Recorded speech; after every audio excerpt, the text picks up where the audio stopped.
Hello everyone, इस video में हम देखेंगे टॉप 30 जीके के क्वेश्चन आंसर जो यूपी होमगार्ड भर्ती 2026 के लिए बहुत ही इम्पोर्टेंट है।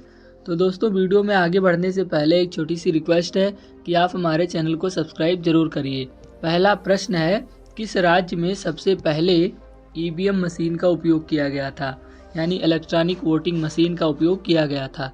तो वो राज्य है गोवा। तो इसका सही जवाब हो जाएगा ऑप्शन सी, गोवा राज्य में। अगला प्रश्न है, भारत की पहली महिला प्रधानमंत्री कौन थी? भारत की पहली महिला प्रधानमंत्री हैं श्रीमती इंदिरा गांधी। तो इसका सही जवाब हो जाएगा ऑप्शन सी, इंदिरा गांधी। अगला प्रश्न है, नीति आयोग की स्थापना किस वर्ष की गई थी? नीति आयोग जो पहले योजना आयोग हुआ करता था, उसका नाम बदल करके सन 2015 में नीति आयोग कर दिया गया। तो इसका सही जवाब हो जाएगा ऑप्शन सी, नीति 2015।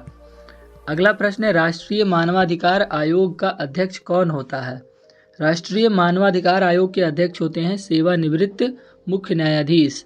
तो इसका राइट आंसर हो जाएगा ऑप्शन डी, सेवानिवृत्त मुख्य न्यायाधीश। अगला प्रश्न है, भारत की पहली महिला लोकसभा अध्यक्ष कौन थी?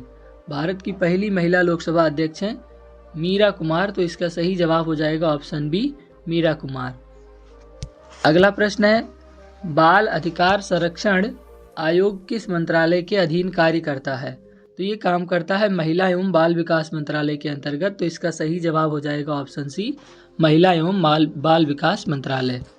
अगला प्रश्न है यहाँ पर क्वेश्चन नंबर 7, भारत की पहली महिला मुख्यमंत्री कौन थी?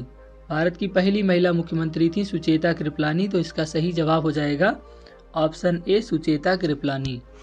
अगला प्रश्न है, किस योजना के अंतर्गत गरीबी रेखा से नीचे जीवन यापन करने वाले लोगों को सस्ता राशन मिलता है? तो इस योजना का नाम है पीडीएस योजना। तो इसका राइट आंसर हो जाएगा ऑप्शन बी, पीडीएस योजना। अगला प्रश्न है, संविधान की 8वीं अनुसूची में वर्तमान में कुल कितनी धाराएं हैं? तो संविधान की जो भाषाएं, तो संविधान की 8वीं अनुसूची में 22 भाषाओं का उल्लेख है। प्रारंभ में 14 थी, फिर 8 भाषाओं को जोड़ा गया।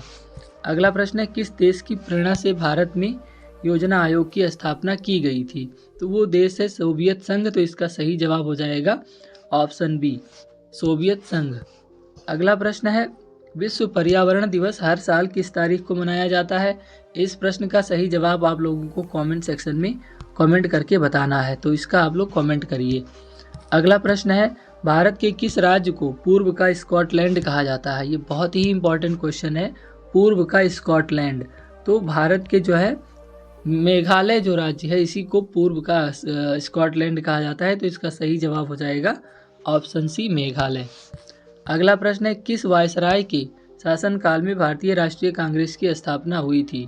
तो लॉर्ड डफरिन के समय भारतीय राष्ट्रीय कांग्रेस की स्थापना हुई थी। तो इसका सही जवाब हो जाएगा ऑप्शन ए, लॉर्ड डफरिन। अगला प्रश्न है, भारत में कुल कितने उच्च न्यायालय हैं, हाई कोर्ट्स कितने हैं भारत में? तो इस प्रश्न का सही जवाब है टोटल 25 है। तो राइट आंसर हो जाएगा ऑप्शन सी, 25। अगला प्रश्न है, गुरुत्वाकर्षण बल की खोज किसने की? तो गुरुत्वाकर्षण बल की खोज की थी न्यूटन ने। तो इसका सही जवाब हो जाएगा option C, sir Isaac Newton. अगला प्रश्न है, राज्यसभा के सदस्यों का कार्यकाल कितने वर्ष का होता है? बहुत ही आसान प्रश्न है ये। इस प्रश्न का सही जवाब आप लोगों को कमेंट सेक्शन में कमेंट करके बताना है। मैं बढ़ता हूँ अगले क्वेश्चन की तरफ। अगला क्वेश्चन है, भारत का पहला आईआईटी कहाँ स्थापित हुआ था, मतलब किस स्थान पर स्थापित हुआ था? तो इसका सही जवाब है आईआईटी खड़गपुर, यानी खड़गपुर जो है। तो इसका राइट आंसर हो जाएगा ऑप्शन सी, आईआईटी खड़गपुर। अगला प्रश्न है, भारत छोड़ो आंदोलन की शुरुआत किस वर्ष हुई थी? इंपॉर्टेंट है और आसान भी। तो इसका सही जवाब है सन 1942 में हुई थी भारत छोड़ो आंदोलन की शुरुआत। तो राइट आंसर हो जाएगा ऑप्शन सी।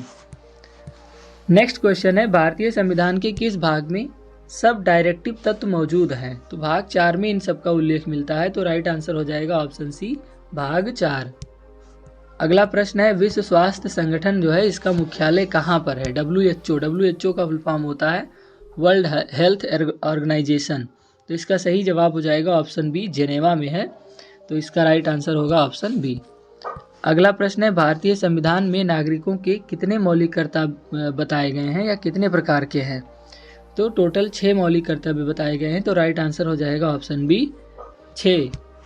अगला प्रश्न है, किस अधिनियम को भारत का पहला लिखित संविधान कहा जाता है? बहुत ही इंपॉर्टेंट क्वेश्चन है ये, और इस प्रश्न का सही जवाब है भारत सरकार अधिनियम 1935। तो राइट आंसर हो जाएगा ऑप्शन सी, भारत सरकार अधिनियम 1935। अगला प्रश्न है, ब्लू रिवॉल्यूशन किससे संबंधित है? नीली क्रांति इसको कहा जाता है। तो नीली क्रांति संबंधित है मछली उत्पादन से। तो राइट आंसर हो जाएगा ऑप्शन बी, मछली उत्पादन। अगला प्रश्न है, किस राष्ट्रपति के कार्यकाल में आपातकाल 1975 लगाया गया था?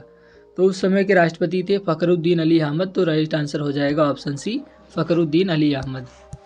अगला प्रश्न है, किस भारतीय राज्य की सीमा जो है सबसे अधिक देशों से मिलती है? तो वो देश है अरुणाचल प्रदेश। तो इसका सही जवाब हो जाएगा ऑप्शन बी, अरुणाचल प्रदेश। अगला प्रश्न है, योजना आयोग किसके द्वारा प्रतिस्थापित किया गया? योजना आयोग को नीति आयोग के द्वारा प्रतिस्थापित किया गया 2015 में। तो इसका सही जवाब हो जाएगा ऑप्शन बी, नीति आयोग। अगला प्रश्न है, भारत में पहली बार किसने सत्यमेव जयते को राष्ट्रीय आदर्श वाक्य के रूप में चुना था? उनका नाम क्या है? तो उनका नाम है यहाँ पे डॉक्टर राजेंद्र प्रसाद। तो सही जवाब हो जाएगा ऑप्शन सी, डॉक्टर राजेंद्र प्रसाद। अगला प्रश्न है, किस योजना को गरीबी हटाओ के नारे से जोड़ा गया था? वो योजना है 20 सूत्रीय कार्यक्रम, 20 सूत्रीय कार्यक्रम के तहत। तो राइट आंसर हो जाएगा ऑप्शन डी, 20 सूत्रीय कार्यक्रम। अगला प्रश्न है, भारत की पहली महिला राष्ट्रपति कौन थी? भारत की पहली महिला राष्ट्रपति हैं श्रीमती प्रतिभा देवी सिंह पाटिल। तो सही जवाब हो जाएगा ऑप्शन सी, प्रतिभा पाटिल। अगला प्रश्न है, किस भारतीय राज्य को भारत का मसालों का बगीचा यानी बाग कहा जाता है? तो इसका सही जवाब है केरला को। तो राइट आंसर हो जाएगा ऑप्शन बी, केरला। दोस्तों, अगर ये वीडियो आपको इन्फॉर्मेटिव लगी हो तो इसे अपने दोस्तों के साथ शेयर करिए, और हाँ, हमारे चैनल को सब्सक्राइब जरूर करिए। Thank you for watching.